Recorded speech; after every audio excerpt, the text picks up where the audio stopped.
We go to the East Bay city of Pinole to catch up with 26-year-old mayor of Pinole, Cameron Sasai, who is Japanese and Filipino American. Mayor Sasai came to public service through the pure nature of the calling of being involved in the community. I was inspired for so many different reasons. So first off, I was pre-med in college. I entered UC Davis as a microbiology major. And was really wanting to go down the route of being, a physician assistant, maybe an RN. But it wasn't until I was in community college at DVC out here in Pleasant Hill. And during that time, I mentioned I was working part-time, but I was involved in the community. Yes, so before getting elected to the Pinole City Council, like I mentioned, I was just a college student. I was working part-time, I was running for office, and I was getting my undergraduate degree. And so never interned for an elected official, was never a fellow in any city or state government. So really, when I first got into office, usually people are commissioners first, right? You'll be parks commissioners, you might be a planning commissioner, like for sure a planning commissioner, right? But for me, it was really unique that I didn't have any of that sort of even experience working with city staff.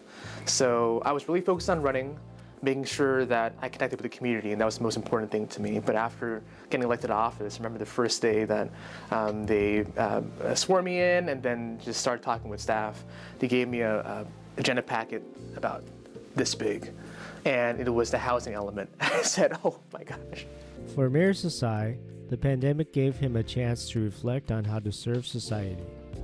And it wasn't until I got in touch with Richmond Vice Mayor Melvin Willis, who worked for ACE at the time, which is like a housing tenant rights organization in Richmond. And he told me to run for office because I had more in me than just confronting this one issue. I'm a very shy person, so I said no, absolutely not. But it wasn't until the pandemic. And so I transferred to UC Davis in the middle of the pandemic. All my classes were online, but I think having that sort of solitude in that moment, that good year, that good first year of COVID, things were happening all around the world, right? It was the peak of anti-Asian hate crimes. Mayor Sasai talks about how he embraces his multi-ethnic identity as a public figure. Again, it's a really interesting and very challenging experience as a mixed ethnicity individual leader in this space to sort of be both. And so my last name is Sasai, very proudly Sasai. It's a very Japanese name. So when I go to Japanese American events and being with the community, they see Sasai and they say, oh, you're Japanese American, that's amazing. My family's Japanese American too, here's my backstory.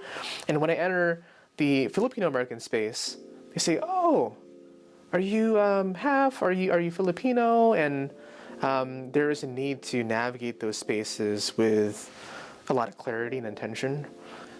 I think growing up, it has been the fact that I am both Filipino and Japanese. That was a confusing experience growing up, because from one end, my mom would tell me stories of her grandparents dressing up as men during the Japanese occupation in the Philippines to avoid getting raped. So those experiences are very real. They're still very raw. And on one hand, too, my Japanese side of the family has been here in California since the early 1900s. So we were not involved in any way with the Japanese government in those decisions that took place. And so it is, there's just that dichotomy that lives inside you where you've both been colonized by the Spanish and also folks in Japan, Japanese government, also brutalized and occupied different populations in Asia. And so I think that's continual work that I have to do, where I can talk openly about those issues with the community. And I think in elected office, it's made it a really interesting experience. That's why Ellen Kamei is such an amazing just mentor and sounding board for me, is because she's also of mixed ethnicities. She knows that we have to not just represent one community, but also both sides of our identity. And so a lot of the times I catch myself saying that I'm Japanese American in one space, and then being very proud of being Filipino in space, right? Especially when you work for an organization that is a Filipino-centered organization, you often fall in the trap of just being that one identity. I felt a really big responsibility of being both, because the reality is there's so many mixed race, mixed ethnicity youth, people, community members in our city, and people really resonate with me being open about that, which is I'm not just Japanese in this space, not just Filipino in this space, but I'm both. And the more I talk about that, the more I put it out there.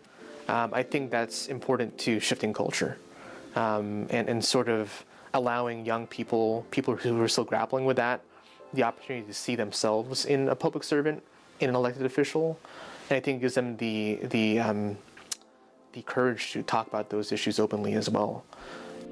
This is Max Nihei for Greg Valoria and Tomo Hirai for the Nichi Bei Cafe.